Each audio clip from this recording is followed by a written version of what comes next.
Saying no thanks to something in the bedroom can be not as simple as it sounds. So in this video, I want to share how to identify what you don't like and how to communicate that to your husband. My name is Janet Denton House, and I am an expert in helping women who are married to men want and enjoy sex more. I've been specializing in this one area for the last 6 years, and I've helped hundreds of women. So I am really excited to be here with you today and help share some tips on how to communicate better. First off, we have to talk about what you will be communicating. And in this video, I really want to dig deeper into what you want to say no thanks to, what your dislikes are, because often that can be harder to share than what you actually want. And often it's the first thing you know that isn't working before you get to actually what is pleasurable and enjoyable for you. So what may you not like? You may not like something that is commented on in your body. You may not like a look, or you may not like a touch that your husband does. And it's incredibly important that you feel 100% safe and comfortable in the sexual experience all the time. That is your basic human right. And if you're having experiences that you don't enjoy or feel icky or just really a little bit uncomfortable, then you aren't going to look forward to the experience, hence not wanting it very much. And I know I talk a lot about safety, but I just want to reiterate that it's important that you feel safe in the bedroom, and it really is a spectrum. So even in happy, healthy, wonderful relationships, I have found that a lot of women, once they identify it and do some work around it and are given permission to feel 100% comfortable 100% of the time, they realize, oh my gosh, there are things that my husband does or says that just really aren't great for me. And again, this may be hard to identify because we may just equate sex with feeling that way and never really know what it feels like to feel 100% free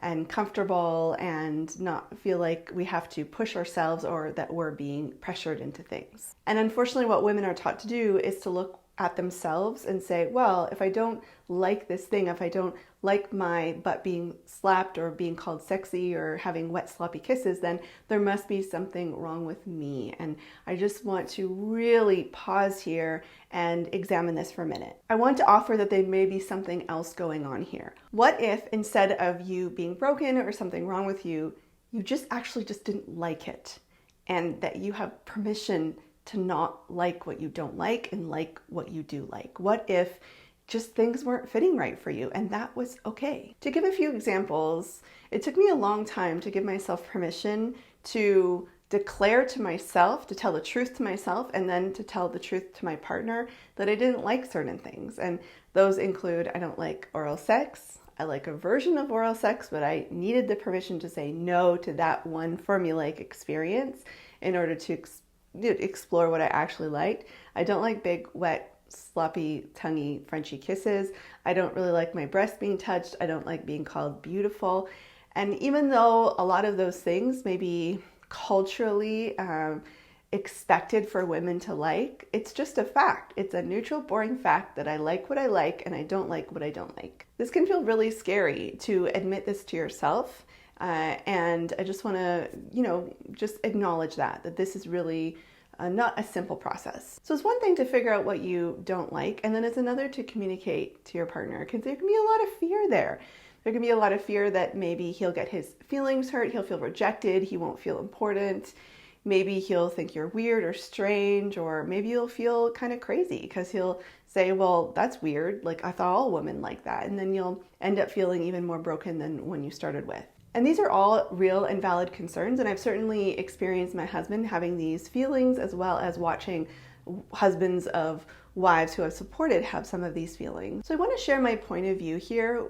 Really, when it comes down to it, you expressing what you don't like and ultimately moving towards feeling safer and more comfortable in your sexual experiences is more important than potentially hurting his feelings. Your partner will probably have some feelings, and that makes a lot of sense. He may equate that sexual activity to you feeling attractive, or that you love him, or feeling important in your life, or feeling enough for you. And you haven't made those connections. His brain has, and also the cultural messages that he's received as a man may have made those connections as well. So right off the bat, he'll probably feel some feelings, and they may not be totally positive. He may not understand you. He may feel like you've done a bit of a bait and switch. Maybe you've been faking orgasms and you're finally ready to just tell him the truth about your experience because you want to move forward and have a better sex life together. And he feels kind of lied to.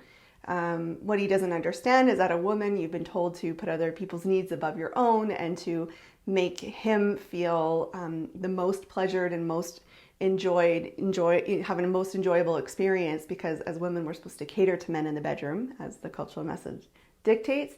And so he may not have the whole big picture. Even so, even knowing that this is a possibility, I still firmly believe that it's way more important for you to share your truth, and so that you can actually move forward healing together. The only caveat here is if you are concerned that there will be major repercussions if you do share your truth, if there will be physical or emotional abuse, and I highly recommend seeking help from a professional before you do this. Ultimately, even though what you share and what actions you take in your relationship can have impact on your partner, and those can be acknowledged with compassion, you aren't responsible for his feelings. You are responsible for understanding what your needs are and communicating them as best as you can.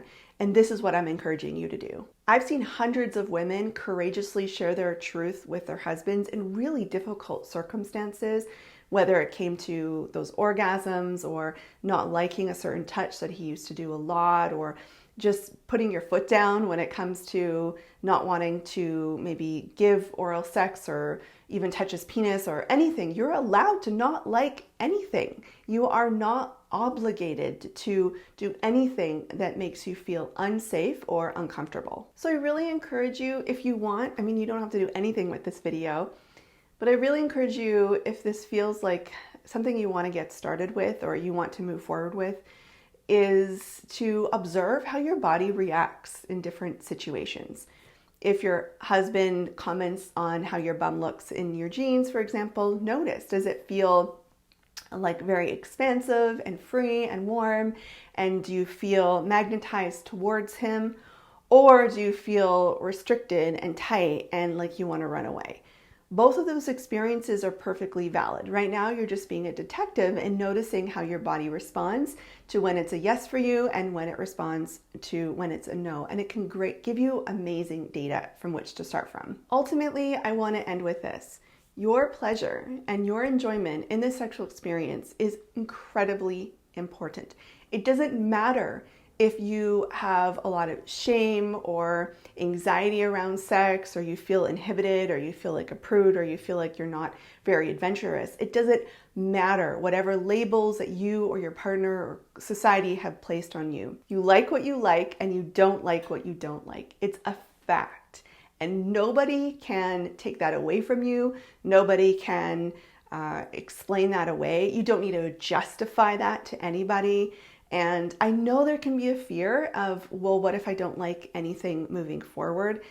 I promise you, I have seen hundreds of women go through this process, and once they are able to identify what they don't like and have some courage to communicate that, and ultimately hopefully be met with a partner who is understanding and listening and supportive and accepting and encouraging of that, because don't we want our partners to feel safe and comfortable 100% of the time? Then it leaves some space and freedom to explore what is going to work for you moving forward. You are entitled to feel really good in the sexual experience and just moving around in your body, in your home with your husband. I'm right here with you in this messy, complicated process of creating a sex life that you can actually look forward to.